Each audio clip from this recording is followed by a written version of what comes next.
예, 평안하십니까? 김경환 선교사입니다.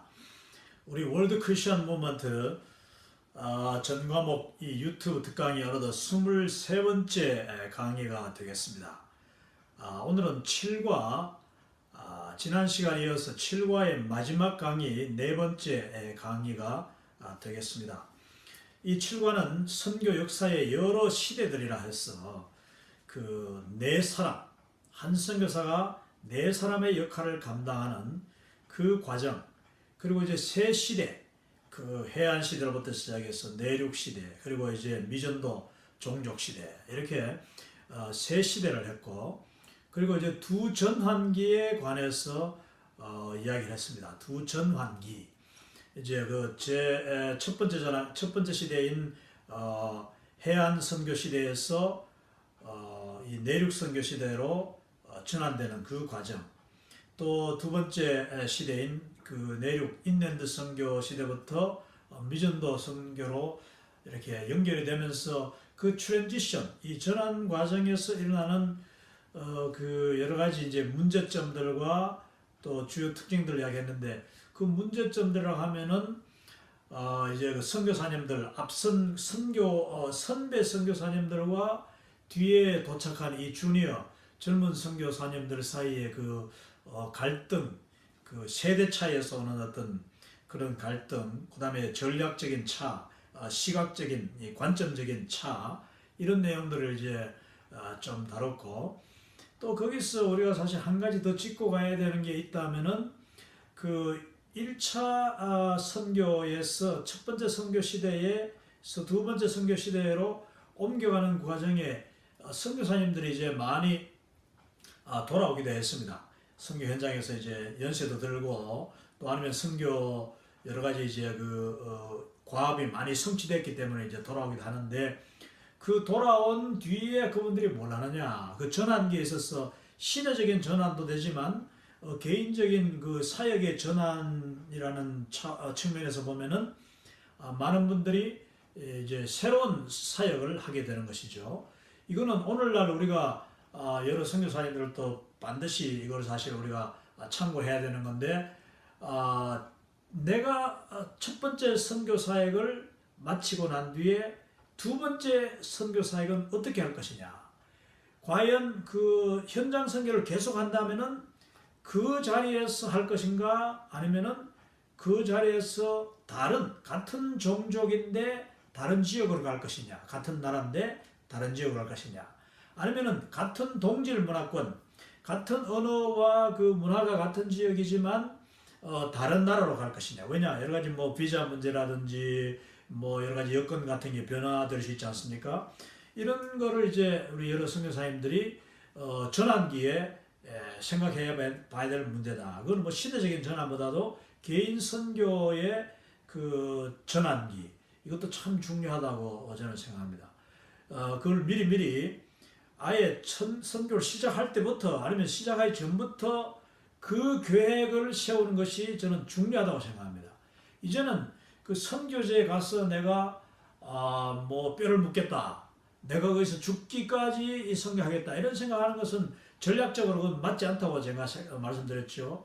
물론 뭐 이슬람 지역이라든지 사회주의 국가, 꼼짝 못하는 그런 데 가서는 어떤 뚜렷한 선교 열매가 뭐 10년, 20년 만에 맺히는 건 아니기 때문에, 그런 경우는 거기서 대를 이어서 살 수도 있습니다. 뭔가 의미 있는 일을 하면서 빛이 되고 소금 되는 역할을 감당하면서 뼈를 묻을 수도 있어요. 그거는. 그러나 대부분 그 사역이 자유로운 지역 같은 경우는 오래 있으면 있을수록 그거는 폐가 된다. 이 말씀을 저는 드립니다.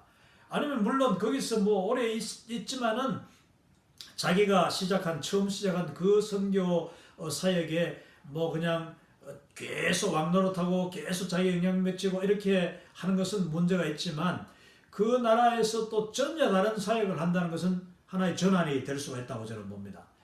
사역의 전환.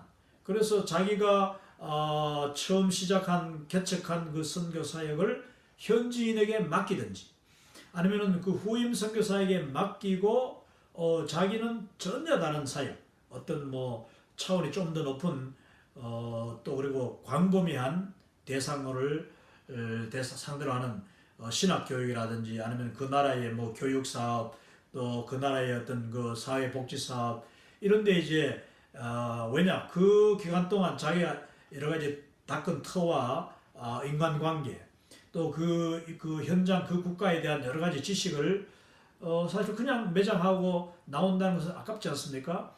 이걸 전화를 잘만 하면은 그 나라에 계속 살면서도 전혀 다른 사역을 할 수 있고 그 사역을 통해서 자기 후배 선교사들에게 또 어떤 도움을 줄 수 있지 않는가.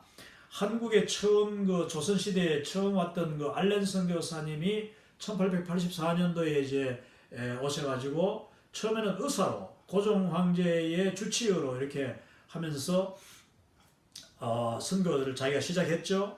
그러다가 나중에 이제 아펜젤러 선교사, 언더우드 선교사 이런 이제 정식 선교 또 파송을 받아서 공식적으로 선교하러 온 사람들에게 바톤을 넘겨주고 난 뒤에는 그분은 완전히 이제 뭐 의료 사역 쪽으로 병원 사역을 이렇게 또 개발해주고 그리고 난 뒤에 또 어떻게 하냐 외국 공사 미국 공사로 가서 외교관으로서의 또 그분은 여전히 선교사로 분명히 선교사로 파송받은 분이지만은 자기 자신의 그 다양한 재능과 다양한 기회를 활용해서 그 전환기를 계속 어떤 새로운 분야로 개척하는 나아가는 그런 기회로 삼았던 것을 우리가 볼 수 있습니다. 이 전환기 사역, 이 전환기에 대한 대책, 또 준비 중요합니다. 또 많은 선교사님들이 그 전환기에 1차 선교 사역 그걸 마치고 나면은 그게 보통 한 10년, 12년 아니면 15년 뭐 길게는 20년까지 걸릴 수 있는데 그 다음에는 이제 티칭 사역, 교수 역할을 하신다든지 또 국내에 들어와서 한국이나 미국에 들어와서 또 교회 사역을 한다든지 얼마든지 가능한 일이라고 저는 생각합니다.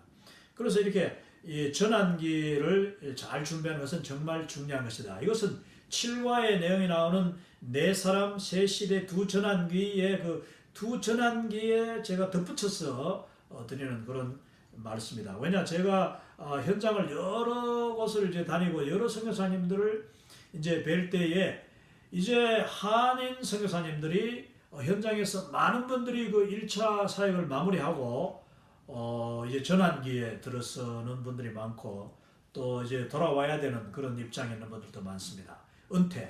은퇴라는 말이 사실은 그 공식적인 은퇴와 자기 개인의 그 역량에 따른 자기 개인의 비전과 계획에 따른 그 준비를 어떻게 했냐에 따라서 제2의 인생, 제2의 사역은 엄청나게 바뀔 수도 있고 또 그것이 엄청나게 더 풍부할 수도 있다는 것을 저는 분명히 믿습니다. 그래서 선교 사역을 하는 동안에 얼마나 그 전환기를 잘 준비하고 그 다음에 그 넥스트 스텝 자기 자신의 그 다음 사역을 얼마나 준비하느냐에 따라서 굉장한 그 차이가 날 수 있다는 것을 여러분에게 말씀을 드리고 또 파송하는 교회나 우리 후원하는 여러 성도님들께서도 자기가 위에서 기도하는 선교사님의 그 리타이어 이후 리타이어 했다고 해서 끝나는 게 아니에요. 그냥 타이어를 바꾸는 게 타이어를 바꾸고 끼운다 하는 말이잖아요. 리타이어가. 그래서 타이어를 바꾸고 끼우면 그 차는 다시 더 열심히 달려야 되는 것이죠. 이와 같이 위에서 기도해 주시고 또 적극 협력해 주시고 그 길을 같이 열어주는 그런 그 평생 동력자들이 바로 세계를 품은 그리스도인이다. 저는 그렇게 믿습니다. 자, 우리 7과 자 그러면 이제 시작을 하는데 7과의 첫 번째 이 그림은 제목을 중앙아시아 목회 아카데미 이 월요 학교라고 붙였습니다. 제가 얼마 전에 이 강의 시간에 역시 이 사진을 비슷한 사진을 소개했는데 그때하고 지금 다른 점이 이 최선 교사님이 지금 얼마나 열심히 하고 또 그 지역에서의 그 신망과 또 많은 그 네트워크 지역 교회 지도자들로부터의 존경 이런 게 얼마나 잘 되는데 지금 이 중앙아시아 목회 아카데미가 지금 점점 부흥해서 벌써 수십 명이 모이는 맨 첫 보여드린 사진에는 뭐 한 그 열 몇 명 이렇게 있는 것 같은데 지금 상당히 많은 분들이 지금 모이고 있다고 합니다.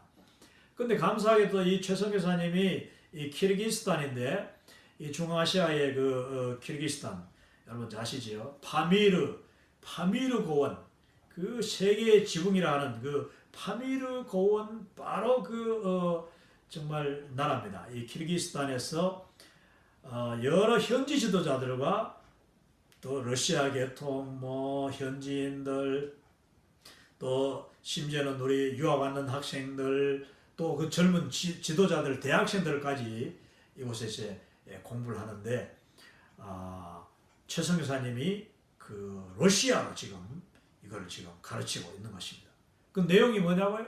바로 이 최근에 지금 연락 왔는데 최 선교사님 한 2달 전부터 이 퍼스펙티브 월드 크리스천 무브먼트를 지금 가르치기 시작했고 그 세미나가 지금 현재 사과까지 마쳤는데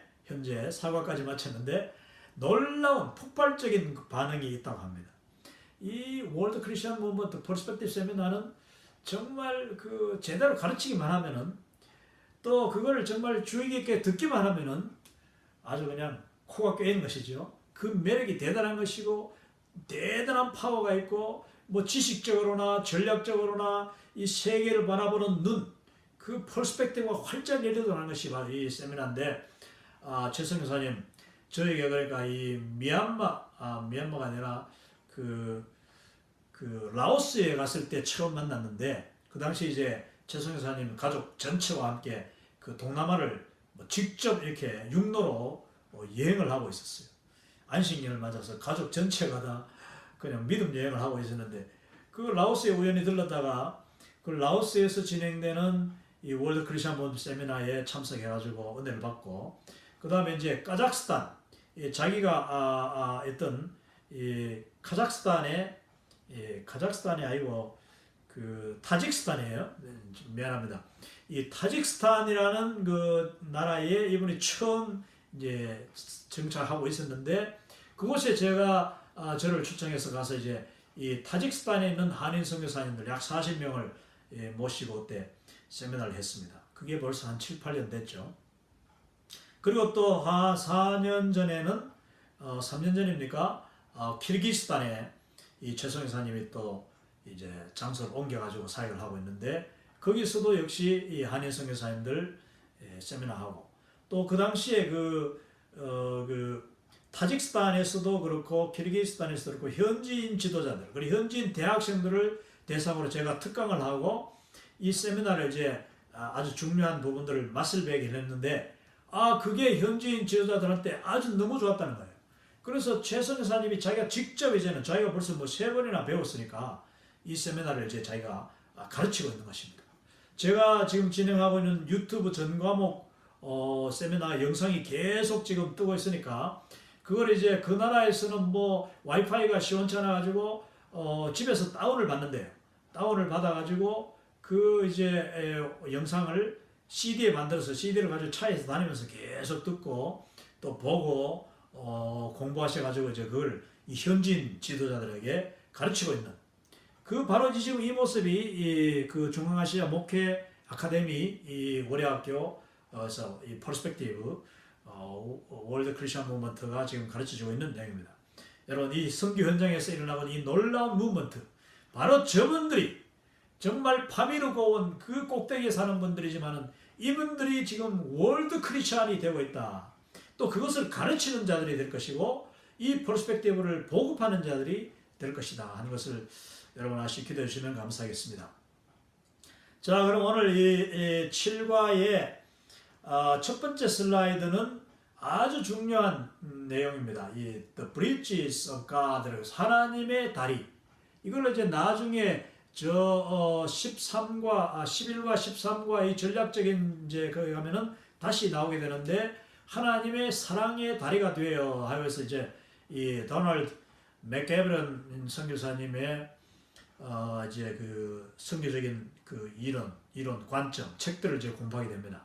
오늘 공부할 이 내용은 바로 제가 여기 나옵니다만은 책 2권을 이제 요약해 가지고 지금 한 장 슬라이드를 만들었는데 책 2권이 바로 뭐냐 오른쪽은 The Bridges of God, 하나님의 다리라는 책. 이게 1954년도에 쓰여진 아주 오래된 책인데도 지금까지도 우리 이 세계 선교 학자들과 공부하는 사람들, 뭐 지금 당장 이 퍼스펙티브의 이 교재에 지금 이 책이 요약이 되어 있으니까요.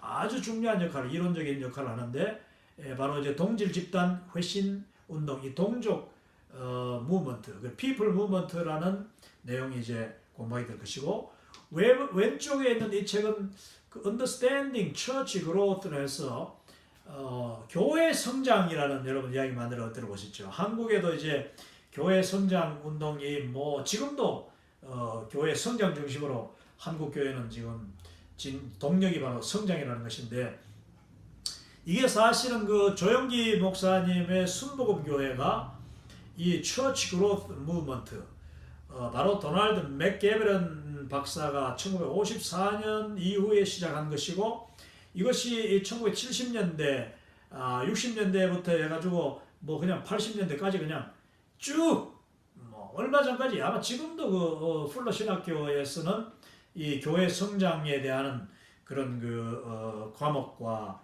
또 뭐 논문들이 계속 쏟아져 나오고 있는 줄 압니다. 왜냐?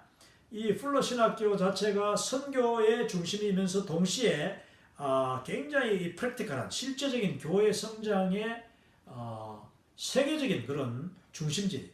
그래서 이 풀러 신학교에서부터 세계적인 그런 교회 성장 운동이 진행되는데, 왜냐? 이 도널드 맥게브런 박사님이 바로 풀러 신학교에서 가르쳤기 때문입니다. 제가 이제 페사디나, 캘리포니아주의 그 페사디나가 바로 풀러 신학교가 있는 도시가 페사디나, 제가 몇 년 동안 살던 동네인데, 이제 그곳에 살 때에 저의 집과 그리고 이제 저의 사무실, US Center for the Mission으로 했죠. 미국 세계 선교 본부, 그 랄프 윈터 박사의 사무실에 있던 그 미국 세계 선교 본부, 바로 거기에 도널드 맥게브런 박사님이 또 한참 근무하시고, 돌아가시기 전까지 이제 풀러 신학교 은퇴하시고 거기서 근무하시고 랄프 윈터와 함께 같이 이렇게 세계 선교를 연구했는데, 이분의 살던 집이 바로 그 US Center for the Mission, 페사드나에 있는 미국 세계 선교 본부, 지난 시간에 제가 그 사진을 보여드렸습니다만은, 바로 그 옆에 뭐 한 200m 떨어지지 않는 곳에 이제 두 골목쯤 지나가면은 도널드 맥게브런 박사님이 살던 집이 있어요. 집이 있는데 제가 그 집에도 가본 적이 있습니다만은 참 인걸은 간 데 없지만은 그 집이나 참 산수는 그대로 있는 게 아닙니까? 그러나 이제 이 도널드 맥게브런 박사님의 흔적은 이와 같이 여러 선교학, 그리고 이 퍼스펙티브라는 이 세계를 품은 그리스도인 운동, 여기에 아주 깊이 남아 있는데, 오늘 그 이 두 책을 가지고 제가 한번 한 장의 슬라이드로 이렇게 만들었습니다. 한 장의 슬라이드로 만드는데 제가 설명을 드리도록 하겠습니다. 자, 전체적인 내용은 하나님의 다리예요. 하나님의 다리. 이게 뭐겠습니까? 하나님께서 하나님의 나라와 이 세상에 믿지 않는 사람들, 이 전도의 대상자들을 연결하는 도구로서 우리를 사용하시는데, 우리가 바로 하나님의 다리요. 우리 개인과 개인 그리스도인, 세계를 품은 그리스도인, 그리고 교회, 세계를 품은 교회들이야말로 하나님 나라와 이 세상과 사이에서 브릿지 역할, 이 다리의 역할을 감당해야 된다. 근데 이제 그게 가장 이렇게 몸에 와닿는 내용이 바로 선교 현장에서 우리 선교사님들이 하는 역할이 이 브릿지 역할인데, 이 브릿지 역할을 어떻게 하느냐 하는 그런 이야기입니다.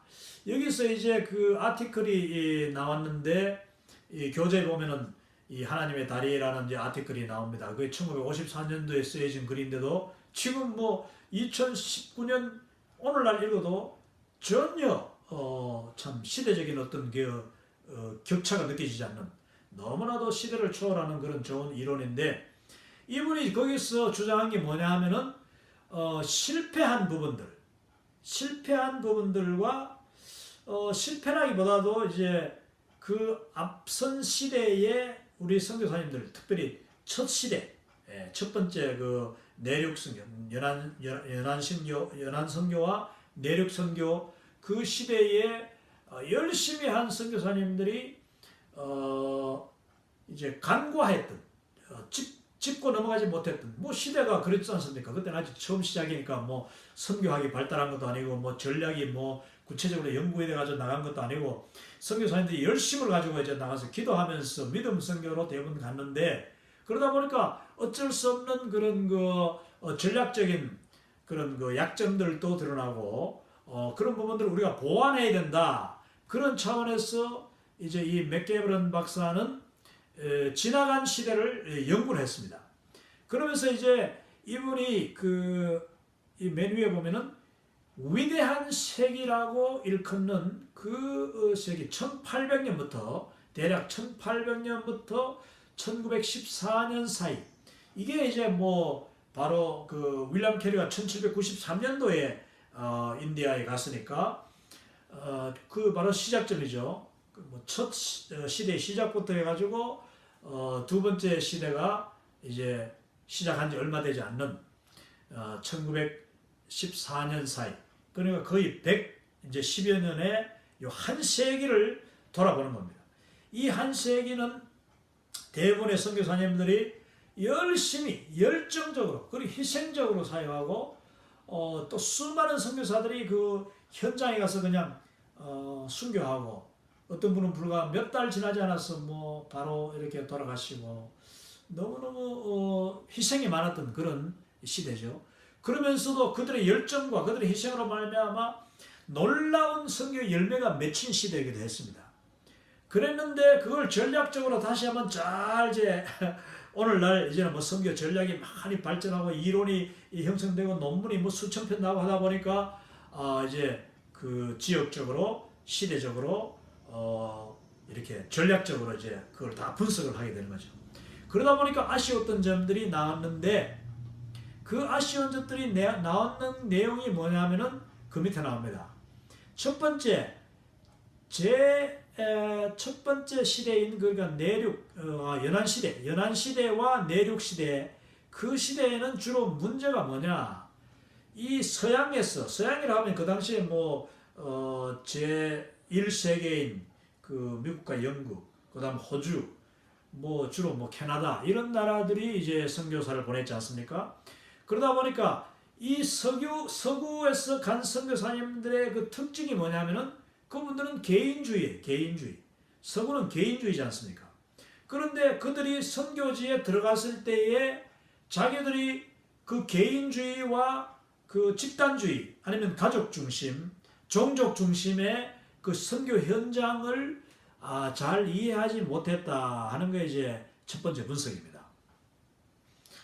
자, 그거는 뭐 충분히 이해가 되는 것이죠. 우리 뭐 미국에서 자라고 영국에서 자라고 살던 사람들이 아무런 특별한 교육도 없이 기도하는 가운데 성경 하나 들고 열심을 가지고 그 현장에 들어갔는데 그 현장에서 그 만나는 문화 그리고 현장의 여러 그 특성을 다 금방 파악할 수 없는 것이지요.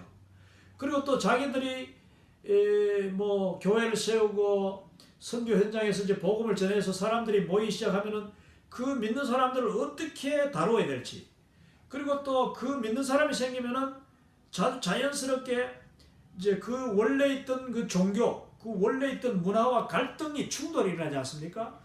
그 충돌이 일어날 때에 어떻게 잘 처리해야 되는가 이런 점에서 많이 이제 서툴렀다 하는 것을 이제 우리는 이해할 수 있는 거죠. 자, 거기서 나타났던 것이 뭐냐 하면은 서구 개인주의 선교사님들이 자기들이 어쩔 수 없는 그 한계, 경험의 한계와 지식의 한계에 의해서 이렇게 개발했던 아주 그 멋진 전략이라고 개발했던 것이 뭐냐면은 선교 기지 접근법이라는 선교 전략이었습니다. 이걸 이제 영어로는 미션 스테이션 어프로치라고 해요. 미션 스테이션 어프로치. 자, 미션 스테이션이 뭐냐? 선교 기지라고 이제 번역하는데 여러분 군대가 어떤 나라에 주둔하면은 뭐 한국에 예를 들어서 한국 제가 살던 대구나 뭐 서울, 용산, 요즘은 이제 용산에서 미군 부대가 옮겨가지고 평택에 갔습니다만은 뭐 이 군산에도 있고 저 강원도 춘천에도 있고 뭐 하여튼 한국의 여러 곳에 이제 미국 기지가 있지 않습니까? 미군 기지 이걸 생각하면 됩니다. 그보다는 물론 작지만 이 선교사님들이 이 선교 기지 접근법이라는 게 뭐냐면은 어떤 그 아프리카나 예를 들어서 아시아 인디아나 뭐 한국에서도 마찬가지예요. 한국에도 이제 대구 동산병원 주변 동산 뭐 계명대학교 주변 또 광주 가면은 이제 광주 그 양동입니까? 그 주변에 있었던 미국 남장로교 선교 기지 이렇게 해서 이제 그 각 지역마다 선교 기지를 만든다는 거예요. 그 이유가 뭐냐면은 선교사님들이 전도를 해보니까 일단 개인적으로 전도하지 않습니까? 그리고 전도했는 사람들이 이 전도 받아가지고 예수 믿은 사람들이 자기 가족으로부터 아니면 자기 동네 다른 믿지 않는 사람들로부터 기존 사회로부터 좀 배척을 당하고 핍박을 받더라 이겁니다. 그 충분히 있을 수 있는 일이죠. 한국에도 그런 일이 많았습니다.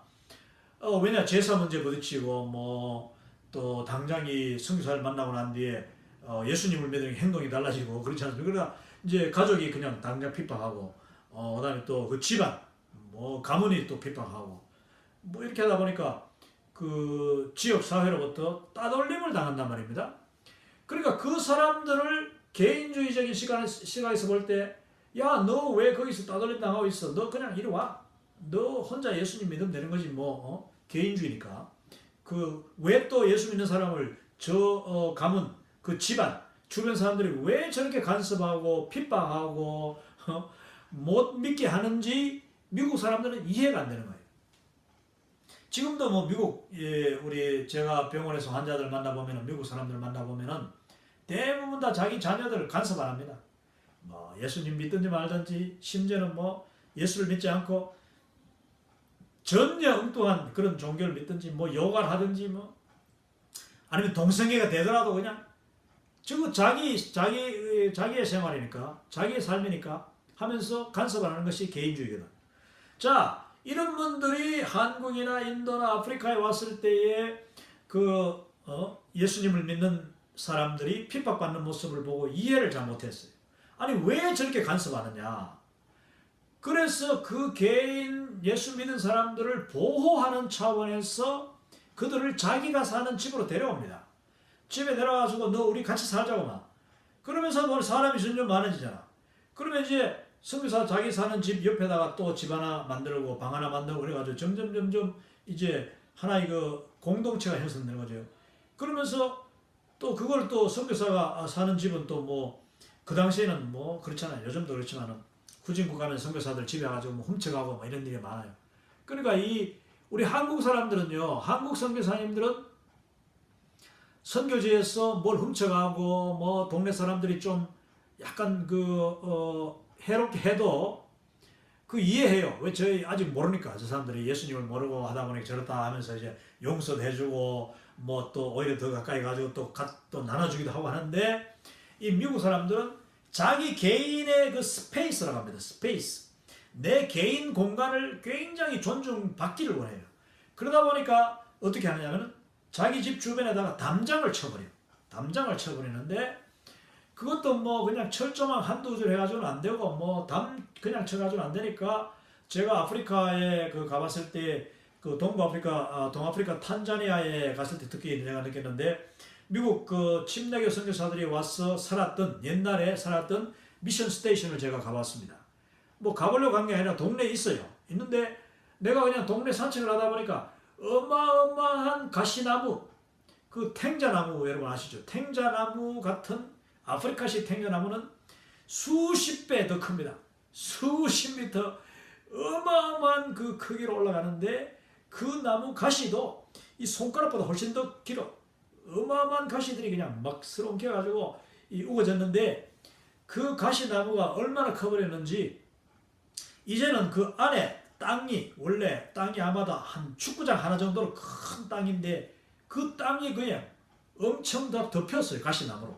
가시나무가 그 안쪽으로 확 우거져가지고 사람이 살지 않아요. 살지도 않고 살 수도 없는 그런 땅이 하나 있더라고. 아주 반듯한 땅이 있어가지고 내가 그 선교사님 물어봤죠.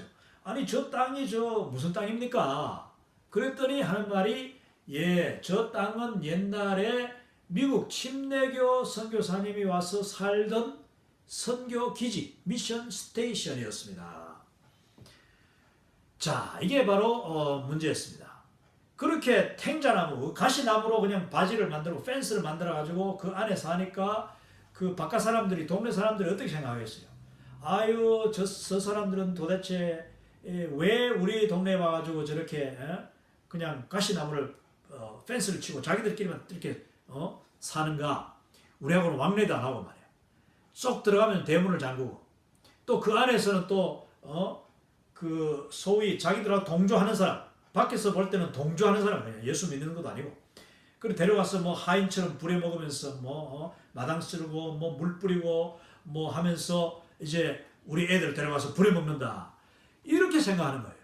근데 선교사님의 입장에서는 내가 예수님을 믿게 한 이 청년이 그 동네에서 따돌림 당하지 않고 그 부모 형제로부터 핍박받는 것을 보호하기 위해서 데려왔는데, 그래가지고 이제 얘가 내하고 같이 신앙생활을 잘하고 이렇게 되기를, 그런 사람이 점점 많아지는 거예요. 그래서 이제 선교기지 안에 나중에는 뭐 남자 여자 뭐 학교도 만들어지고, 왜냐 조그만 학교까지 이제 선생님 또 데려가지고 가르치고 이렇게 하면서 이제 그 미션 스테이션 안에 들어오기만 하면은 이거는 뭐 삶의 질이 확 높아지는 거예요.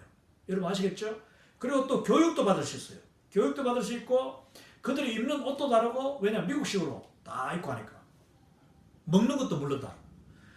그런데 문제는 이 미션 스테이션이라는 이 스테이션은 한계가 있는 것이죠. 한계. 그 안에 뭐 몇 명 들어갈 수 있어요. 몇백 명까지도 되지 않는 거죠. 물론 몇백 명 되는 걸 제가 봤습니다.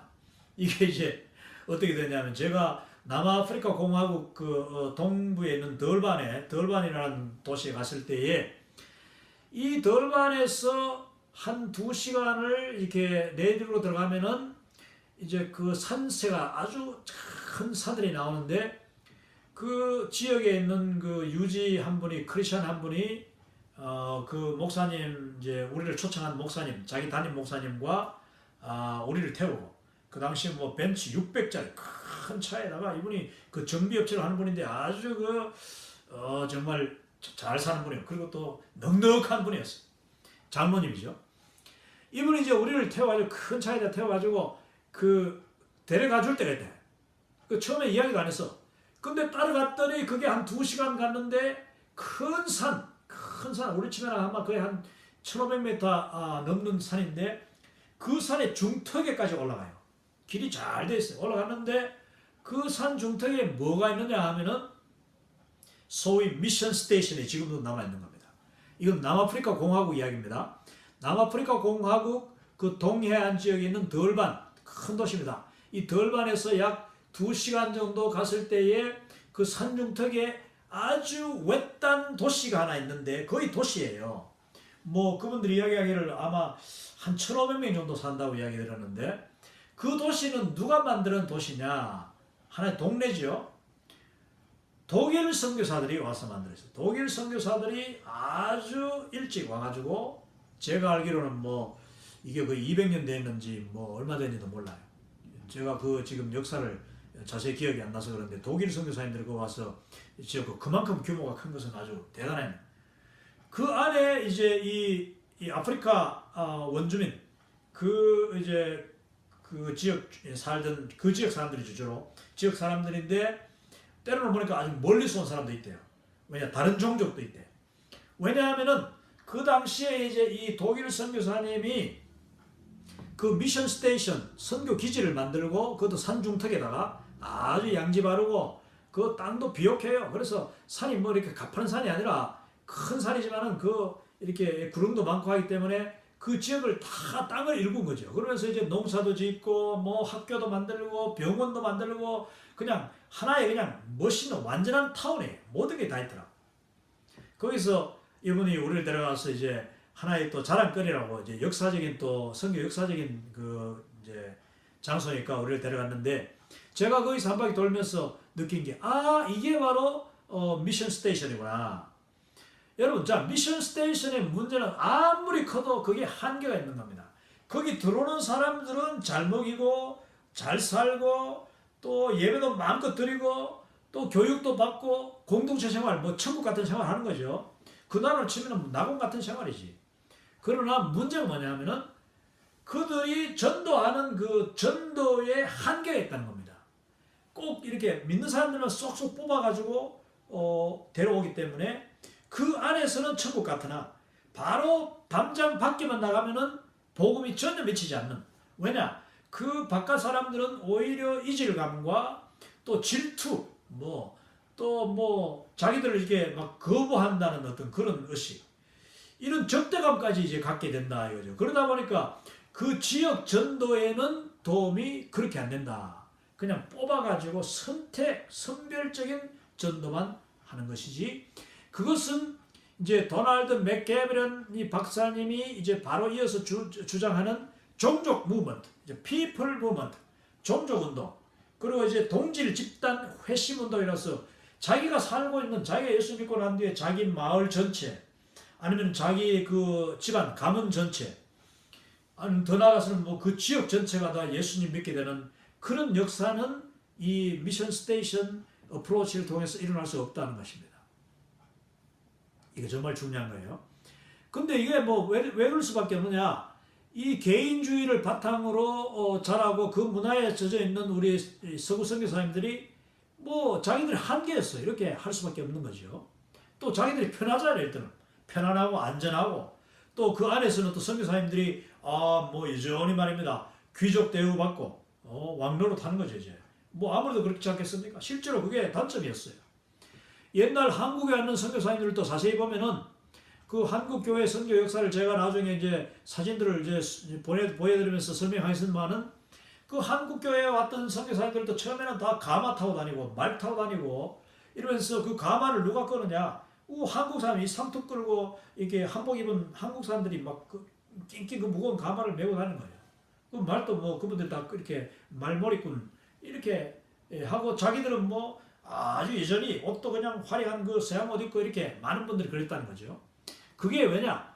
이 개인주의에서 왔기 때문에, 야, 내가 조선 땅에 왔지만, 자기 개인주의 입장에서는 그렇잖아요. 선교사님 입장에서는. 내가 가지고 있는 것 입고, 내가 가지고 있는 것 먹는데, 당신들하고 아무 상관없는 거다. 자기 생각에서는 그런 거야. 개인주의니까. 근데 그걸 보는 조선 사람들의 입장에서는, 아유, 저 선교사님은 뭐 도저히 우리하고는 어울릴 수 없는, 저 사람은 그냥 서양 사람이야. 그래서 서양 귀신이라고 하는 거지. 그리고 그들과 가까이 갈 수 없다고 생각하는 거예요. 이 신분적인 차이가 그대로 그냥 이 선교지에서 적용되던 때가 바로 첫 번째 그 위대한 세기라고 하는, 엄청난 선교의 성공이 있었으면서도 동시에 그런 어떤 허점이 있는 이 시대를 이제 위대한 세기, The Great Century, 1800년부터 1914년 사이다. 이걸 이제 특히 이제 도널드 맥게브런 박사님 같은 경우는 위대한 세기에 우리가 알지 못했던 아주 놀라운 그런 허점들을 이제 이야기하고 있는 것입니다.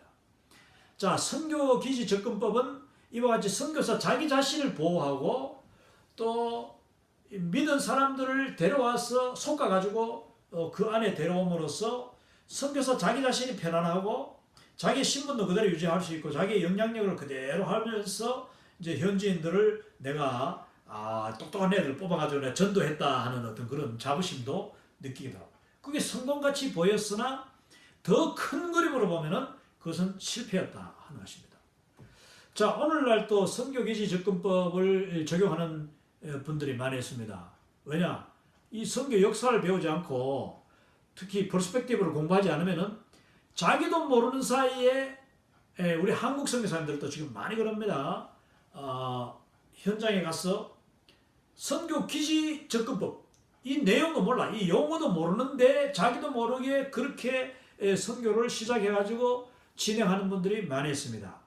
그 뭐 땅을 하나 이렇게 산다든지 좋은 집 해가지고 땅을 사고, 그 다음에 담장을 더 견고하게 철조망을 쳐가지고 현지인들이 들어오지 못하게 하고, 그리고 이제 그 지역에서 제가 뭐 지금 미얀마 갔을 때도 그런 분 봤는데 미얀마의 대부분 선교사들이 다 잘하는데 한두 분이 그러더라고요. 한두 분이 그냥 이렇게 연세 드셔가지고 오셨는데 연세 드신 분 다 그런 것도 아니지. 이제 뭐 그냥 자기 이제 한국인은 이제 뭐 재정을 많이 가져가지고 이렇게 집을 다 크게 지어서 거기다가 애들 몇 명 뽑아가지고 걔들한테 한국말을 가르쳐. 한국말을 가르치는. 그리고 한국말로 심부름 시키고 한국말로 뭐 청소시키고 하면서 걔들을 이제 날마다 이제 예배드리고 이래가지고 그 몇 명을 그리스도인 만드는 거예요.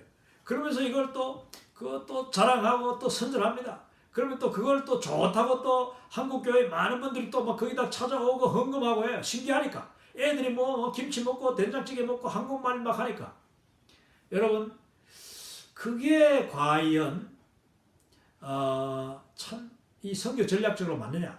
물론 뭐 연세 많으신 분이 어떤 또 선교사 어떤 정식 뭐 선교사라기보다도 이제 자기 개인적인 열정으로 자기 재산 털어서 와서 뭐 하는 건 좋습니다. 그러나 그게 자칫 미치기를 주변 사람들한테 저 예수 믿는 사람들은 저렇구나 이렇게 줄 수도 있다는 거죠. 옛날에 선교사님 많이 그랬다는 겁니다.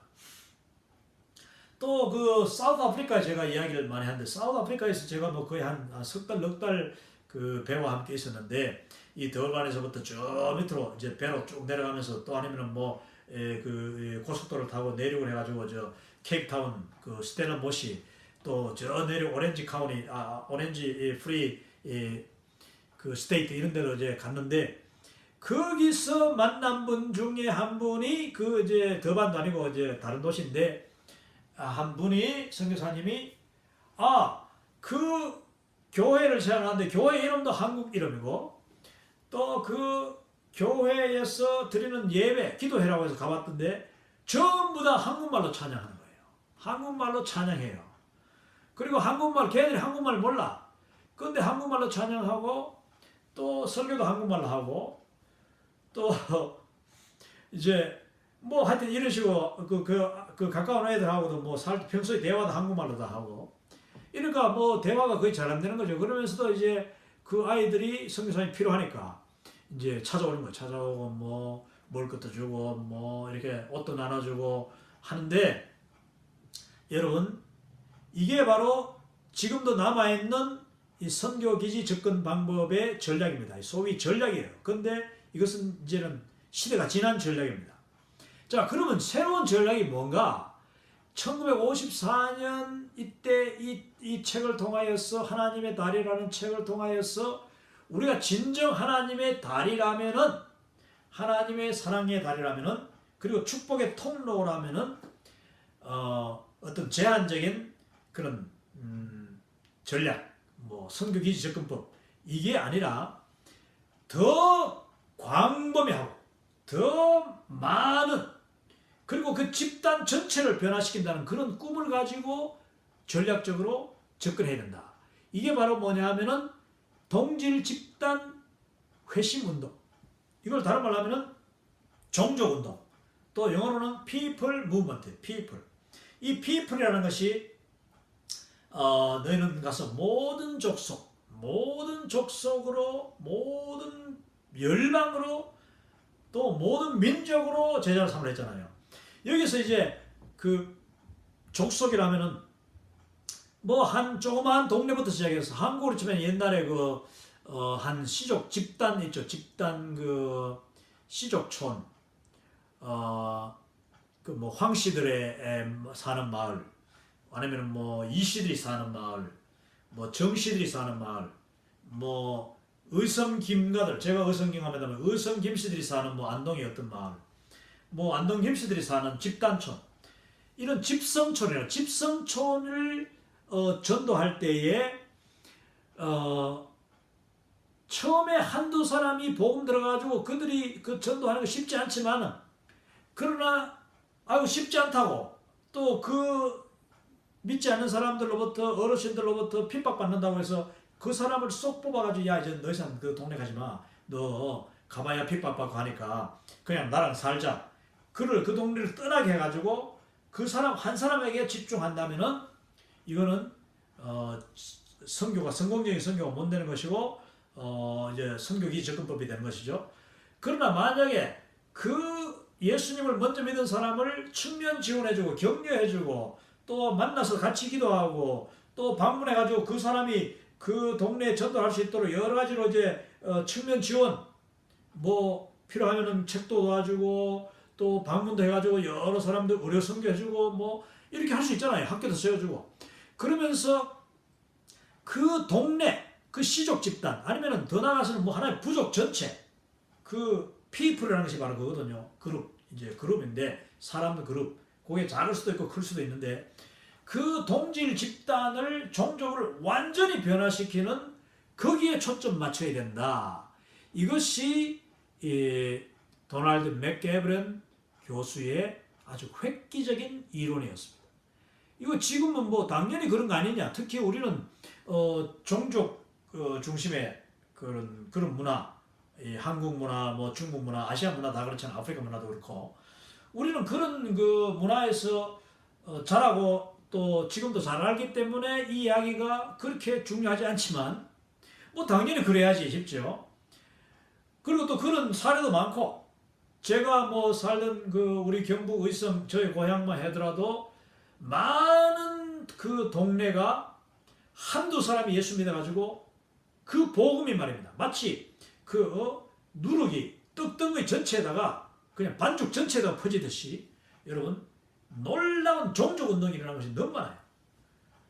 특히 그 어떤 그 집성촌은 그 동일 어떤 성시촌은 참 전도하기 어렵죠. 그런데 됐다 하면 그냥 특히 그 동네에서 왜 옛날에 그 추장이라 할까 추장은 아니지만 뭐라 합니까 그 동네 최고 어른 집안의 최고 어른이 뭐 아프다가 예수님을 믿는다든지 아니면 한상을 받다든지 어떤 부흥회에 가서 예수님 믿었다든지 아니면 그 집에 장손이 예수 믿었다든지 이렇게 어떤 핵심 인물이 예수 믿었을 때에 그 마을 전체가 다 바뀐 경우가 너무 많아요. 그게 바로 동질 집단 회심 운동이에요. 근데 거기서 만약에 야 너 그 혼자 믿고 위험하니까 너 혼자 그 동네 가지 말고 그냥 우리하고만 살자 이렇게 만약에 뽑아내야 가지고 미션 스테이션 어프로치로 만약에 했다면은 그런 일은 아니라는 거죠. 그를 위해서는 많은 분들이 사실 자기 동네 자기 집안 전체가 주님 앞에 돌아오기까지 많은 희생을 하고 핍박받고 옛날에 그 잘하는 그 방법 중에 하나가 뭐냐면은 여러분 오늘날 뭐 이슬람 사람들이 뭐 예수 믿으면 죽인다 하고 막 칼로 목을 베고 하잖아요. 한국 사람들도 그랬어. 한국 사람들도. 그래가지고 뭐 그 옛날에 특히 한국 사람들 작두를 가지고 뭐 목을 잘라버린다는 말을 많이 했습니다. 그리고 실제로 일본 사람들은 그 한국 나중에 그 광복군들을 이 독립군들을 죽일 때 작두로 목을 자르게 됐어요. 그게 그 동양에 남아 있는 하나의 그 참 잔인한 그 형벌 방법 처형 방법인데 한국에서 그런 이야기 많았습니다. 그 손목 자르고 짝두에다가 그 왜 예수 믿는다고 그러는 거예요. 그럼 머리 자르면 뭐 보통이지 머리카락을 다 잘라버리고 그런 가운데서도 예수님을 믿어가지고 결국 하나님의 어떤 그 권능과 그 다음에 성령의 그 비상섭리 놀라우신 그 능력으로 말미암아 능력 대결 이런 걸로 말미암아 여러분 그 한국에서 수많은 그 동네 집성촌 이런 종족이 이 주님께로 한꺼번에 돌아오는 역사가 많이 일어났습니다. 지금은 뭐 그런 일이 이제는 뭐 별로 일어나지 않습니다만 옛날 한참 한국에 복음이 일어날 때 그랬던 거죠. 자, 이거를 갖다가 서구 선교사님들은 이해를 할 수 없는 거예요. 왜냐? 서구 선교사님들은 개인주의에서 자랐기 때문에 개인주의 문화에서 볼 때에 개인 한 사람 한 사람을 전도해야 된다 이렇게 생각하는 거예요. 집단 전도, 종족을 바꾼다는 것은 거의 생각을 못했다는 거예요. 그렇기 때문에 우리 한국 선교사님들이 아프리카나 뭐 아시아, 중국 이런 데 들어갔을 때 전도를 훨씬 더 효율적으로 하는 거예요. 우리는 벌써 그렇게 딱 그 그림을 가지고 있는 거예요. 그러나 서양 사람들 그 그림 그리기 너무나 어려워. 나무 하나하나를 갖다가 벤다는 것은 알지만은 숲 전체를 보는 그 그림 눈은 잘 생각 못하는 거예요. 이게 바로 종족 회심 운동입니다. 이거를 도널드 맥게브런 박사가 봤다는 자체가 중요한 거죠. 이분도 선교사 출신이니까. 이분도 선교사 출신이에요. 그래서 이 도널드 맥게브런 박사가 이제 종족 회심 운동, 이분이 인도에서 아마 사역했죠. 종족 회심 운동을 이제 이론으로 딱 내세웠는데, 그 이론이 지금도 54년도에서 지금 뭐 벌써 50년 이상이 60년도 넘었네요. 64년, 65년이 지났는데 지금도 이 종족 회심 운동은 People Movement라고 해서 모든 선교에 계속 가장 중요한 전략 중의 하나로 우리가 지금 사용되고 있다. 자, 맨 밑에 보면은 그 자신의 종족 회심 운동을 이제 좀 더 보면은 특징이 뭐냐면 자신의 정체성과 사회적인 관계를 유지하면서 그리스도를 따르게 한다. 그게 뭐냐면은 그 사회의 문화적인 것까지도 다 존중한다는 뜻이에요. 존중하고 또 사회 질서, 예수 믿는 사람이 자기가 만약에 그 동네에서 떠나버리면은 그 동네 사람들로부터 딱 이렇게 거의 그걸 당하잖아요. 관계 단절이 되지만은 계속 남아가지고 핍박을 받든지 하여튼 힘이 들더라도 계속 이렇게 남아가지고 함으로써 그 관계를 유지하는 가운데 하나님이 주시는 권능과 기회를 삼아가지고 또 선교사님의 도움으로 이렇게 변화시킨다. 이게 지금 앞으로 중국과 또 제가 확신하기로는 이슬람 지역에도 반드시 이런 역사가 앞으로 일어나야 됩니다. 하나님이 이슬람 지역을 무너뜨릴 때에 신속하게 무너뜨리는 방법이 이거예요. 그래서 그렇게 하기 위해서는 아주 전격적인 능력 대결, 이게 이제 파워 인카운터라고 하는데, 이 파워 인카운터, 능력과 능력이 부딪혀가지고 성령의 능력이 그냥 강력함을, 귀신들이 많잖아요. 그 귀신을 갖다가 우리가 성령의 능력으로 예수 그리스도 이름 권세로 물리칠 때에 그걸 보는 사람들이 깜짝 놀라는 거예요. 이 푸닥거리하고 구다는 데 가서 무당들을 물리치고, 아프리카 가서 무당들이 아프리카는 병도 고치고 별것 다 하는 거죠. 그들을 이 능력 대결을 통하여서 물리칠 때에 일어나고, 또 그 이슬람 무슬림 지역에 복음이 들어갈 때도 저는 반드시 이와 같은 역사를 통해서 종족이 집단적으로 무너질 것이다. 저 바이킹들이죠. 바이킹들이 비자발적으로 끌려온 수도승들과 수녀들, 그리고 예수 믿는 그 영국과 프랑스, 독일 지역에서 해안 지역에서 잡혀온 사람들에게 자기들이 잡아가지고 자기들이 거기에 예수 그리스도를 이제 영접하는, 기독교화되는 거죠. 그때도 하나님께서는 그 비자발적으로 끌려간 사람들을 통하여 놀라운 능력들을 나타내시고, 그들이 결국 바이킹들이 집단으로 돌아오게 됩니다. 그래서 이제 북유럽 국가들은 거의 집단적으로 예수님을 믿게 된 그런 경우 많고, 또 그러다 보니까 세례도 아주 수백 명, 수천 명, 수만 명이 한꺼번에 하루 만에 세례를 받게 하고 이렇게 했는데, 물론 이게 종족 운동이 단점이 또 뭐냐면은 이 개별적인 신앙 체크가 잘 안 된다는 거예요. 이게 추장이 말이야, 야 오늘부터 우리 다 예수님 믿겠다 이렇게 하면은 사람들이 와 그러자 따라가긴 따라가는데 뭔지 모르고 따라가는 사람들이 많다는 거예요. 예? 부한 뇌동하는 사람이 많다는 거죠. 여러분, 이게 또 문제입니다. 이거는 문제지만은 그건 또 선교사들이 정말 잘 해야 돼. 그 뒤에 그냥 무조건 좋다고 그냥 거기서 끝날 게 아니라 차근차근 교회를 세우고 또 교육하고 이렇게 해가지고 이제 복음을 점점 체계화로 세워 나가야 되는 것이 중요한 것이죠. 자, 여기 보면은 종족 회심 운동의 예가 나오는데, 여기에 첫 번째 미얀마가 나옵니다. 미얀마, 버마지요, 버마. 제가 아도나이럼 저드슨, 한국에서는 아도니럼이라고 하는데 아도니람 저드슨인데 이제 영어로는 아도나이럼 저드슨인데, 이분이 미국 선교사님이니까요. 이 아도나이럼 저드슨은 미국에서 파송된, 북미주에서 파송된 최초의 선교사라고 제가 말씀드렸죠. 그분이 어디로 갔느냐? 인도로 가가지고 미얀마 갔습니다. 그 미얀마라고 하지만 사실 윌리엄 캐리가 있었던 그 방글라데시하고 그렇게 멀지 않는 곳이에요. 그분들이 다 그 비슷한 지역에서 이제 사역했던 것이죠. 이 저드슨 선교사님도 미국에서 아주 엘리트 아닙니까? 미국에서 대학 잘 나오고 목사님으로 이제 갔는데, 이 저드슨 선교사님이 정말 많은 수고도 하고, 이분은 윌리엄 캐리의 거의 버금가는 그런 사역을 했습니다.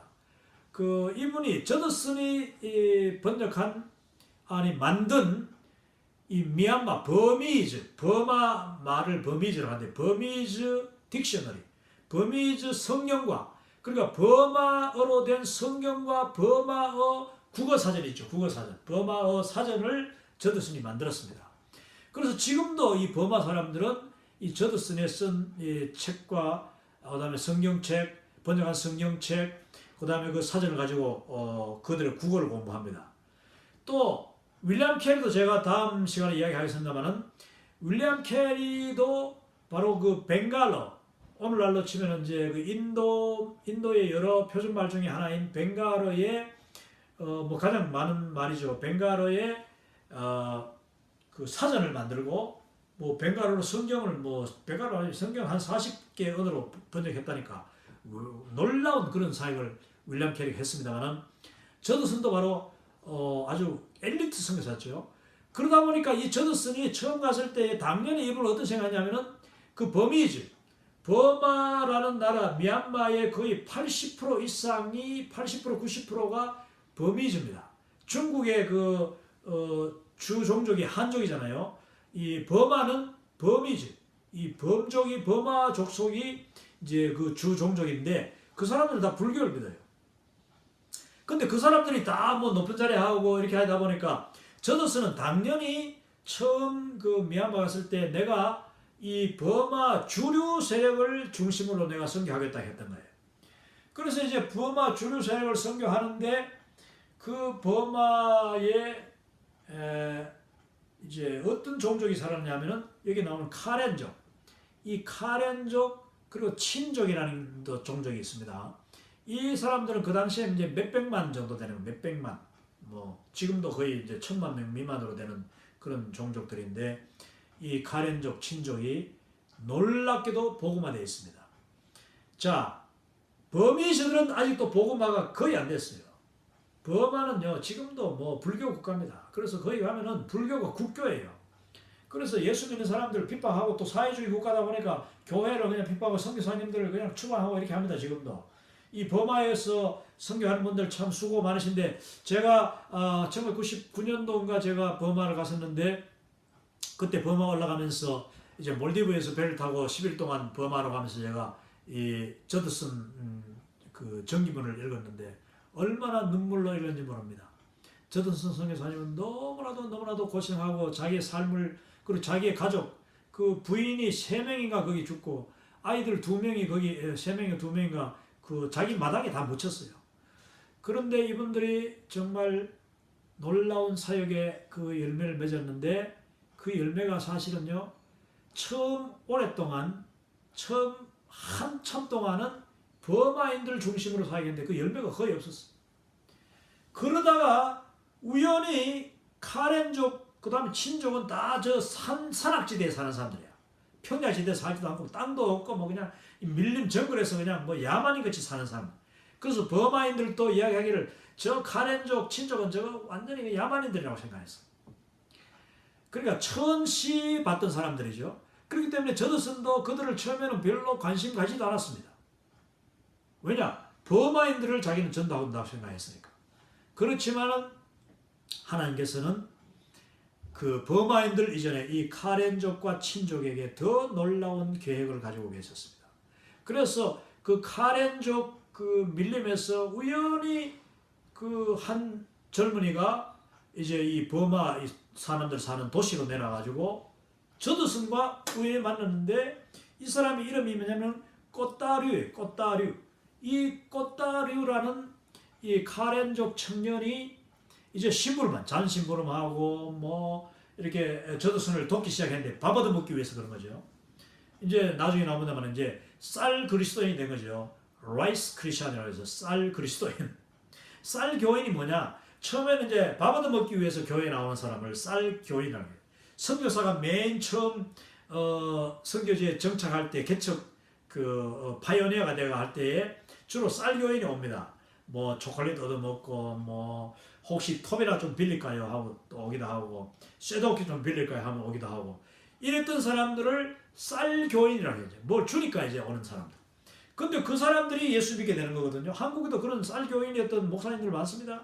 쌀교인으로 선교사한테 뭐 마당 쓸어주고 심부름하고 갔다가 이분이 이제 선교사님하고 정식으로 앉아가지고 식사하면서 아니면 개인적으로 앉아서 복음을 전해드렸는데 예수님을 믿고 쌀교인이 진짜 그리스도인으로 바뀌는 것이죠. 그 다음에 세계를 보면 그리스도인으로 바뀌는 것이죠. 저드슨에게도 이 쌀교인 이 꽃다류라는 젊은이가 그것도 버마인이 아닌 저 산에서 그냥 어쩌다 굴러내려가지고 그냥 먹고 살기 위해서 자기 심부름 끊어 들어왔던 카렌족 출신 이 청년이었어요. 그에게 저드슨이 버마 사람들이 하도 전도가 안 되니까 그 사람을 처음에는 이거 뭐 천한 사람이니까 별로 그 생각도 안 했어. 미션 스테이션 이제 개인주의니까 이 사람 뭐 별 그 있나 이래가지고 안 했어요. 그러다가 그 카렌족 출신 젊은 이 꽃다리를 앉혀놓고 복음을 전해봤어요. 여전히 말을 못 알아들어. 말귀를 못 알아들어. 배운 것도 없고 그러니까. 그래서 뭐 몇 달 걸렸대요. 몇 달이 걸려가지고 복음을 이제 이해를 시켰는데 정말 복음 이해를 못하더라. 그런데도 불구하고 꽃다리가 어느 순간에 가니까 복음을 딱 알아듣더라는 거예요. 복음을 알아듣고 때가 되면 정말 하나님께서는 이 꽃다리라는 이 심부름꾼, 그것도 범이지가 아니고 저 미개인이라고 치던 그 산에서 내려온 산족, 가렌족 출신 꽃다리가 내가 우리 이 친척들, 우리 부모들, 내가 예수님 믿고 나니까 그 사람들한테 복음 전해야 돼 있어요. 이렇게 이야기할 때도 저드슨은 그 멀리까지 어떻게 가냐, 별로 기대를 안 했던 거예요. 왜냐 천한 사람들, 무식한 사람들, 내가 니한테 몇 달 걸렸는데 너 부모한테 복음 전하려면 얼마나 시간이 더 걸리냐 이렇게 생각한 거예요. 그랬는데 여러분, 꽃다리가 자기의 그 구원받은 기쁨을 이기지 못하여 고향에 돌아가가지고 그냥 복음을 전하기 시작했는데 거기서 복음의 역사가 막 일어난 거예요. 여러분, 하나님의 나라는 말에 있지 않고 능력에 있는 줄 믿으시기 바랍니다. 하나님의 능력이 내 능력이 아니고 이 꽃다리의 능력이 아니라 이 저도스는 볼 때 꽃다리가 정말 무식하고 말이야 복음 깨닫는데도 몇 달 걸렸는데 뭐 하겠나 싶었는데 하나님의 능력이 함께하니까 이 꽃다리라는 청년이 자기 그 산족 가서 자기 부모, 형제, 친척들, 자기 친구들한테 복음 전했는데 그들이 마구 받아들이더라는 거예요. 그러면서 그 카렌족이 놀라운 복음이 일어나니까 저도슨도 나중에 찾아가가지고 그들에게 복음을 전하기 시작했는데 저드슨의 그 인생 사역 후반기 조그만 그 몇 년 안 되는 시기가 앞에서 10수년 동안 20몇 년 동안 했던 사역보다도 훨씬 많은 열매를 맺게 되는데 그게 카렌족입니다. 할렐루야. 제가 미얀마 그 랑군이라고 하죠. 양곤 수도에 가서 이제 한 2주 동안 있으면서 여러 그 지역 교회 다니면서 복음을 전하고 전도했는데 그게 다 카렌족 친족이었습니다. 친족은 이제 그 나중에 앤더슨이라는 미국 선교사님이 다시 이제 들어와가지고 그분은 좀 더 늦게죠. 들어와서 이 저드슨이 하지 못한 저드슨은 카렌족만 해도 수백만이 됐으니까 이제 친족이라는 족속을 또 대상으로 사역을 했는데 그분은 벌써 이 시대가 바뀐 뒤에 나갔기 때문에 이 전환기가 지나고 난 거죠. 그러니까 그 후임 선교사들은 또 벌써 눈이 더 열린 겁니다. 그분은 곧바로 그냥 내륙으로 들어간 거예요. 들어가서 이 친족을 사역했는데 친족도 대단했습니다. 제가 친족 교회 가서 예배드렸는데 그 예배에 제가 드린 예배에 거의 한 1000명 이상이 주일 예배 참석했어요. 아주 뜨거웠습니다. 자, 그리고 파키스탄에도 이 추라스족, CH 다음에 U가 빠졌네요. 이 추라스족을 이제 전도할 때도 역시 이 선교사님이 이 디트라는 사람이 이 추라스에서 온 사람인데 추라스는 이 당시 뭐냐면 오늘날 이제 이야기하는 소위 불가촉 천민. 파키스탄이 옛날에 인도하고 같다 되겠죠. 같은 나라 아닙니까? 같은 나라. 근데 파키스탄 지역인데 불가촉 천민이 지금도 파키스탄 인구의 거의 10% 정도 된대요. 인도에서도 뭐 15%가 되는데 그 어마어마한 거의 1억이 넘는 거죠. 1억 5천인가 되는 사람들이 불가촉 천민. 한마디로 가장 천민이에요. 이 카스트에서도 없는 천민이에요. 그 신분 제도가 있는데 신분 그 계급에도 없어. 맨 밑바닥에 있는 그런 진짜 인간 취급도 받지 못하고 이분들이 다 화장실 청소도 하지 지금도. 화장실에 들어가서 그냥 막 똥물을 퍼내고 그 다음에 길거리 다니면서 똥 다 줍고 인도는 지금도 화장실 없는 집이 너무 많아요. 그러니까 사람들 새벽에 다 길거리 나서 똥을 뭐 이제 대변을 보는 거야. 그럼 그걸 다 치우는 사람이 누구냐? 이 불가촉 천민들인데 달리스라는 달리 쪽. 이 달리스라는 이 종족이 있는데 그 파키스탄 지역에는 추라스족이라고 해요. 추라스족. 그러니까 뭐 여러 종족이 많은 거죠. 이제 불가촉 천민 중에서도. 이 추라스족 저 천한 사람들을 내가 어떻게 전도하겠느냐. 선교사들이 접근을 안 했어요. 왜냐? 여러분 선교사님들이 그 당시에 해도 이 신분의 사회가 있기 때문에 특히 인도 같은 나라는 선교사들이 가서 주로 이렇게 좀 최소한 중산층 이런 사람들을 대상으로 전도를 해야지 자기 신분이 유지된다고 생각했는 거예요. 그분들이 만약에 불가촉 천민들하고 접촉하고 밥을 같이 먹는다든지 자기 집에 데려와 버리면은 전도가 안 돼. 왜냐? 저 서양 사람이 말이야. 저 불가촉 천민들하고 같이 놀았다고. 다른 그 신분 높은 사람들이 아예 접근을 못하게 하니까.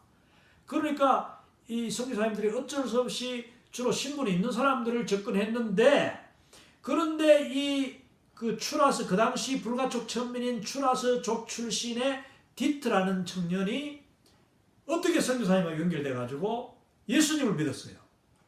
그것도 어떻게 진짜 완전 동냥하듯이 그냥 어깨 너머로 예수님을. 여러분 전도 폭발을 해보면은 내가 복음을 전하는데 그 막상 복음을 바로 내 앞에서 듣는 사람보다도 옆에서 귀동냥하던 사람이 예수 믿는 경우가 많습니다. 놀라운 일들이 일어나요. 이게 바로 복음의 능력이거든요. 이 디트라는 사람도 역시 선교사는 그에게 초점을 맞추지 않았는데 어떻게 예수님을 믿은 거예요. 믿고 자기가 그냥 자기 종족에 찾아가서 예수님을 전하기 시작했는데 이 파키스탄 지역의 추라스 종족이 얼마나 복음의 능력에 나타났는지 지금은 그 천민들이 다 사라졌거든요. 왜? 예수 믿으면 신분이 다 바뀌어요. 교육받고 박사가 되고 의사가 되고 할렐루야 이런 일들이 일어났다 하는 것입니다. 이게 바로 종족 회심 운동의 그 능력이고 장점이고 또 미션 스테이션 무브먼트와 다른 점이다. 자, 뒤에 책을 제가 소개해드렸고 이번에 또 보여드릴 이 슬라이드는 뭐냐면은 이것도 또 책 한 권입니다. 책 한 권인데 이 책은 영적 추수를 기대하며 expecting a harvest를 하게 됐습니다. 이 아티클은 어느 책에서 나왔느냐 하면은 바로 이 책입니다. The church is bigger than you think. The church is bigger than you think. 하나님의 교회는 당신이 생각하는 것보다 당신이 상상하는 것보다 훨씬 더 크다는 겁니다. 자, 여러분은 과연 하나님의 교회가 어느 정도라고 생각합니까? 여러분이 다니는 조그마한 교회 아니면 500명 되는 교회, 1000명 되는 교회 그게 하나님의 교회라고 생각되세요? 그렇지 않습니다. 하나님의 교회는 무형교회, 지상교회를 뭐 하나님이 지상교회라고 해서 저 땅 위에 솟아있는 교회가 지상교회가 아니라 이 땅에 있는 모든 교회를 지상교회라고. 그리고 또 유형교회라고 하는 것은 이제 눈에 보이는 교회인데 그것도 건물을 유형교회라고 하지 않고 우리 성도들의 모임, 그 가정이 모이면 그게 무형교회, 보이잖아. 모이는 교회니까 그 유형교회예요. 건물은 교회가 아니에요. 건물은 예배당이죠. 근데 하나님의 교회, the church is bigger than you think.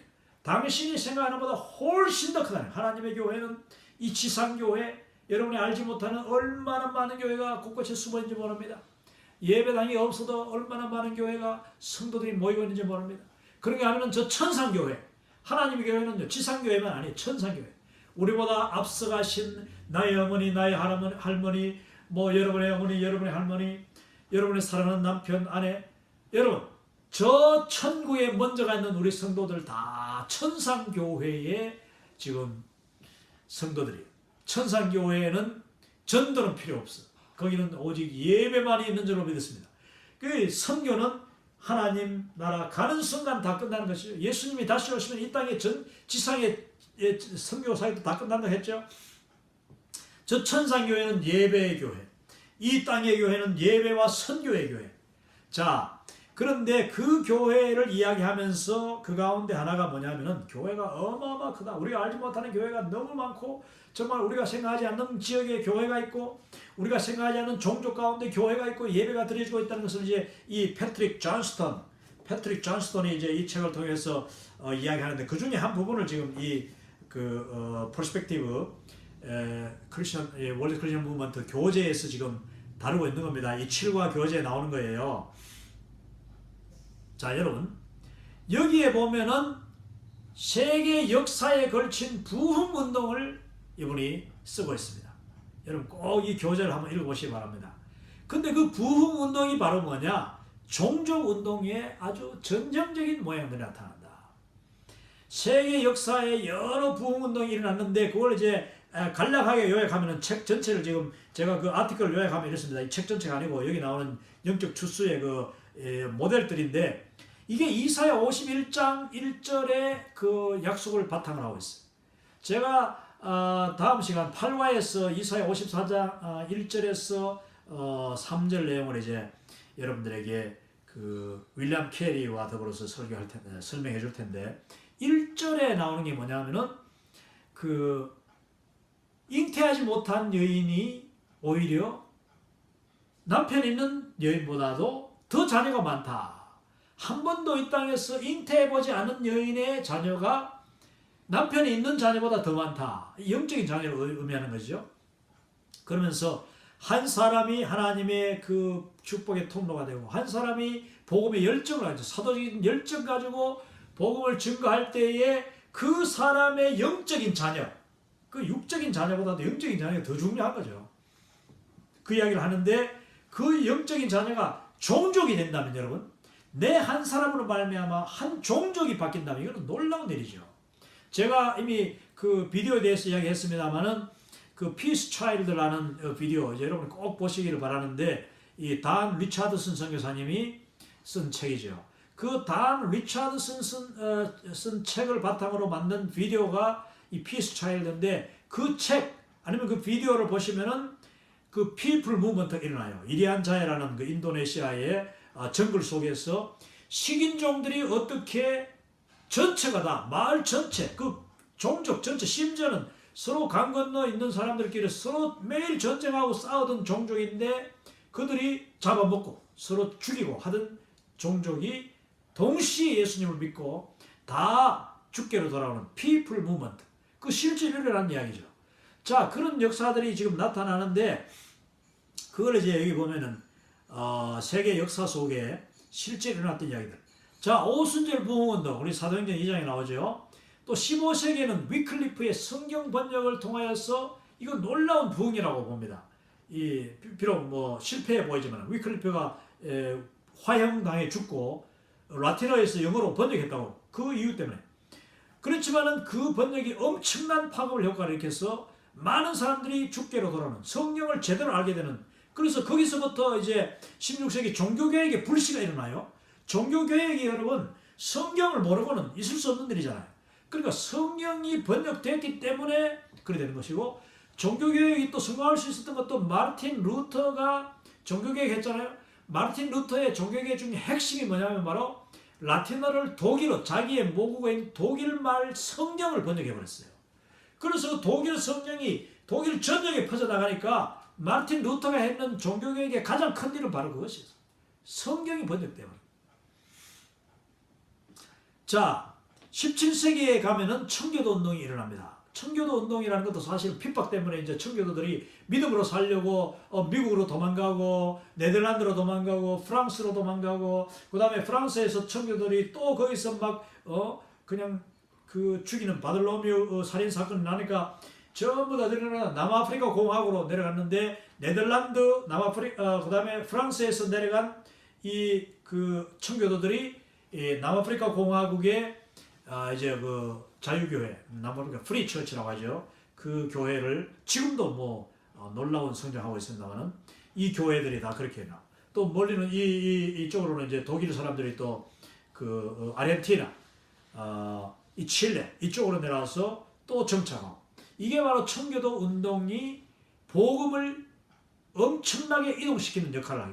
이 핍박, 그러니까 그 비자발적으로 쫓겨가듯이 피난 가듯이 도망가듯이 갔지만은 그들을 통해서 복음이 나타난, 그게 바로 17세기 이 운동이고, 18세기는 이제 웨슬리와 존 웨슬리, 여러분 그 영국 사람인데 감리교를 만든 분이죠. 이분이 미국으로 선교사를 갑니다. 미국 조지아로 선교사를 갔죠. 거기서 이제 미국 동남부 지역을 전도하고, 그다음에 조지 위필드, 이 조지 위필드도 미국에 가서 이제 복음을 막 하는데, 이분은 놀라운 그런 또 이 설교가였다고 할 수 있죠. 조지 위필드. 그래서 설교하는 것마다 놀라운 역사나, 이게 바로 영국과 미국. 19세기 중엽에는 또 여러 복음 운동이 떠오르는 거예요. 15세기, 16세기, 17세기, 18세기, 19세기 각 세기마다 하나님의 그 기름 부으시는 그 때가 있었다는 겁니다. 그 복음 운동을 통해서 복음은 폭발적으로 확산이 됐다. 북유럽의 핀란드, 노르웨이, 스웨덴, 덴마크에서도 여러 차례 부흥 운동이 일어났습니다. 그게 그냥 아까 제가 종족 운동인데 했습니다만은, 종족 운동은 이제 그때 이제 회심한 왕들이 주로 이제 막 오늘부터 우리나라 전체가 다 세례받는다 이래가지고 이제 일어납니다만은, 그 일어나기까지는 반드시 어떤 영적인 운동이 일어나고 그 다음에 그 확산이 됐다는 겁니다. 종족 운동은 20세기 초에는 이제 영국 웨일즈, 그 다음에 미국의 캘리포니아에서 이제 오순절, 여러분 아주사라고 들어, 미국의 아주사 그 퍼시픽 그 세미나리 대학 유니버시티가 있는데, 그 기독교 대학이죠. 거기서 이제 한국의 많은 목사님들도 거기서 이제 목사가 되고 하는데, 그 아주사가 어디서 왔는 말이냐? 아주사 거리의 부흥운동, 캘리포니아에 있는 아주사에서 놀라운 역사가 나타났죠. 그리고 동아프리카 1940년 50년대는 동아프리카에서 부흥운동이 납니다. 이 루안다가, 근데 그때 루안다가 사실은 복음화돼 가지고 거의 90% 이상 루안다가 복음화됐는데, 아프리카 운동입니다. 성령 운동이었어요. 그런데 여러분, 아무리 성령 운동이라도 말씀의 그 바탕이 계속 이어지지 못하고 말씀이 가르치지 않으면요, 이거 다 도루묵이야. 성령의 운동은 씹는 데가 옵니다. 왜냐? 인간이 완전하지 못하고 범죄하기 때문에 그냥 성령이 다 이렇게 사라집니다. 그래서 1980몇 년도에 그 루안다, 여러분 그 종족 살인 사건, 그죠? 어마어마한 100만 명인가 50만 명이 죽였잖아요. 같은 루안다, 후치족이 투치족을 죽였다 이렇게 나오는데, 이 루안다 사건이 사실은 기독교인 사이에서 일어났다는 것을 여러분 기억하시기 바랍니다. 아무튼 1940년 50년대에 동아프리카에서 벌써 부흥운동이 일어났습니다. 또 한국에서는 1907년 그다음 1980년까지 그냥 그 일제시대를 쭉 지나면서, 6.25를 지나면서 한국은 고난과 그 어려운 시기를 통하여서 부흥의 역사가 여기 한국처럼 장기적으로 부흥의 역사가 나타나는 데가 세계적으로 없어요. 1907년 평양 대부흥운동을 통해서 이런 일이 일어나고, 1945년에 48년 중국입니다. 중국 공산화 되기 전에 중국에 놀라운 역사가 나타났습니다. 그리고 인도 동북부의 나갈랜드와 미조람 지역에서도 놀라운 역사가 나타났습니다. 또 남미에 1970년대, 80년대, 지금도 남미는 복음화 운동이 계속 부흥 운동이 나오고 있습니다. 남미가 어쩌면은 그 한국 같은 역사가 지금 나타나고 있어요. 놀라운 성령 운동, 교회 성장 운동, 그리고 선교사로 나가는 운동, 이게 이제 남미에서 나타나고 있는 이야기고, 자, 그러면 이 부흥이 과연 동남아와 중동과 이스라엘까지 계속 이어질 것인가? 이어져야 되죠. 우리가 이를 위해서 기도해야 될 줄 믿습니다. 아직까지 일어나지 않은 부흥운동을 위해서 우리는 계속 중보하고 하나님의 기름 부으심을 간구해야 될 것입니다.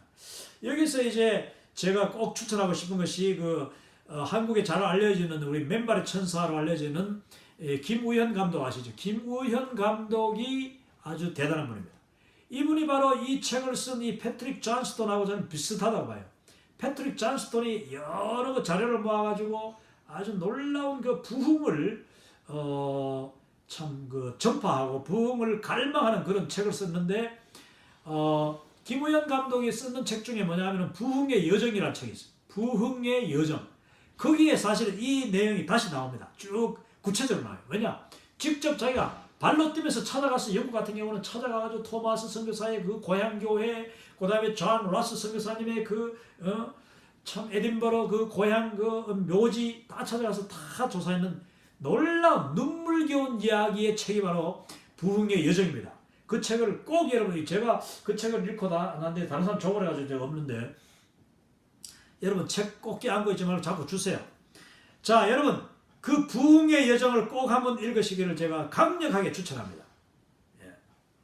자 시간이 별로 없기 때문에 지금 그 다음 여기 보면은 이 데이빗 바렛이라는 사람이 ABC 세계와 E 등급을 이렇게 비교하는 그런 이제 슬라이드인데 이게 뭐 오늘 내용이 다 마지막 내용인데 여기서 ABC 세계와 그 다음에 E 등급을 이제 비교하면서 자 왼쪽에 ABC 세계를 분류했습니다. 이게 ABC가 뭐냐면은 복음에 얼마나 노출되어 있느냐. 그래서 많이 노출되어 있는 세계를 C 세계라고 합니다. 그 C 세계를 오늘 이제 크리스천 세계라고 여러분 생각하면 되겠어요. 크리스천 세계, C 세계. 그래서 모든 그리스도인들이 많은 세계. 한국도 이제는 뭐 C 세계에 들어간다고 봅니다. 미국, 영국, 호주, 유럽, 뭐 이런 캐나다. 그런데 문제는 이 C 세계가 지금 특히 유럽 같은 경우는 그냥 완전히 맛이 가버렸어요. 이 예수님 믿는다고 하면서도 뭐 지금 믿는다고 말도 안 하죠. 그리스도 문화, 교회는 텅텅 비었고 그냥 결혼식 할 때만 장례식 할 때만 교회 와. 이런 경우는 참 우리가 바로 복음의 재복음화가 필요한 지혜로 하는 재복음화가 필요하다. 미국은 재복음화가 필요하지 않습니다. 여러분. 제가 살아보니까 미국은 아직도 왕성한 복음의 부흥의 운동이 일어나고 있는 지역이에요. 한국보다 여러분 미국이 저는 더 강력한 지금 그 부흥 운동이 일어나고 있다고 저는 믿습니다. 왜냐? 그 미국의 그 저면에 깔려있는 그 기독교 이 복음의 역사는요, 지금도 대단해요. 그러니까 그 뭐, 감히 넘볼 수가 없어요. 하나님께서 이 미국에 향하신 놀라운 축복은 지금도 계속되고 있습니다. 그건 텍사스에 사는 제가 더 잘 알아요. 텍사스 꼴짝꼴짝 시골, 여기는 뭐 꼴짝이 없습니다. 다 평지니까. 근데 정말 그 시골 농촌으로 들어가 보면은 거기에 교회가 살아있고, 그 다음에 그 소그룹, 바이블 스터디, 저희들이 참가하는 이 미국인 그 성경 공부 기도회만 해도 2개가 되는데, 정말 그분들의 그 신실함, 그분들의 그 수준은 대단한 거예요. 그냥 모여서 밥만 먹는 수준이 아닙니다. 세계를 품고 기도하는. 그래서 C 세계는 바로 그런 그리스도인 세계고, B 세계는 이게 뭐냐면은 복음에 대해서 들을 수 있는 가능성이 있는 모든 비그리스도인들을 그런 세계를 이제 비세계라고 해요. 이 들을 수 있는 가능성이 있는 거. 그러니까 미국에 있지만 믿지 않는 사람들을 비그리스도인, 비세계 그리스도인. 그리고 유럽에 있는 지금 유럽에 있는 대부분 사람들은 진짜 그리스도인이 별로 없으니까 소수니까.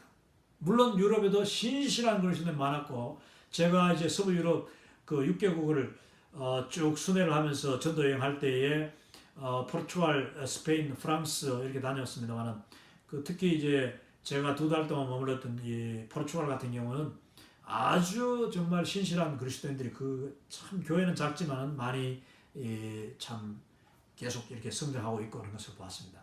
그러나 이 머저리티는 유럽의 그 대부분은 지금 복음을 새로 받아들여야 되는 그 비세계라고 저는 봐요. 그 다음에 C세계는 뭐냐? 선교 노력이 없으면 희생이 없고 각오가 없이는 들어갈 수 없는 세계, 복음과 차단이 되어 있는 세계, 그런 복음을 들을 수 없는 그런 세계의 모든 그리스도인들을 이제 A 세계입니다. 이거 죄송합니다. 이거 여기 A 세계에 돼야 되는데 A 세계 그리스도인이다 이렇게 하면 되겠습니다. 자, 첫 번째 모든 그리스도인은 C 세계, 두 번째는 B 세계, 세 번째는 A 세계 이렇게 나눌 수가 있다. 그 다음에 E 등급을 봅니다. E 등급. 자, 2등급에서 여러분 이미 이야기했지만 2.0, 2.1, 2.2, 2.3 이거는 뭐 제가 설명했기 때문에 오늘 시간이 없어서 다 설명하지 않도록 하겠습니다. 자, 그러면은 오늘 여기서 이제 강의를 마치려고 합니다. 벌써 1시간 반이 다 돼가기 때문에 마치는데 오늘 내용을 통해서 제7과의 네 사람, 세 시대, 두 전환기 거기에 아주 덧붙여가지고 오늘 내용은 그 선교 전략적인 부분을 사실 여기 역사적인 부분입니다만은 전략적인 부분을 끌어와서 제가 좀 이렇게 했는데 그거는 뭐 이 교재 7과에 나와 있는 내용이니까 어쩔 수 없이 제가 했습니다만 여러분 정말 중요한 것은 우리가 선교를 하는 데 있어서 하나님의 다리 노릇, 축복의 통로 역할을 지혜롭게 해야 된다는 거예요. 지혜롭게 하는 방법이 뭐냐? 내 중심의 사역을 하는 것이 아니라 상대방 중심의 사역. 상대방을 이해하고 상대방을 존중하고 상대방에게 내가 오픈하는 그런 자세가 필요하다. 그럴 때에 나를 통해서 하나님의 나라가 전파되고 복음이 흘러가고 또 하나님의 복이 나를 통하여서 증거가 된다. 그게 바로 창세기 12장 1절에서 4절에 이야기하는 바로 너가 복이 된다. 복의 근원이 된다. 복의 근원이 되고 복이 되고 복의 통로가 된다 하는 그 말씀이 될 것입니다.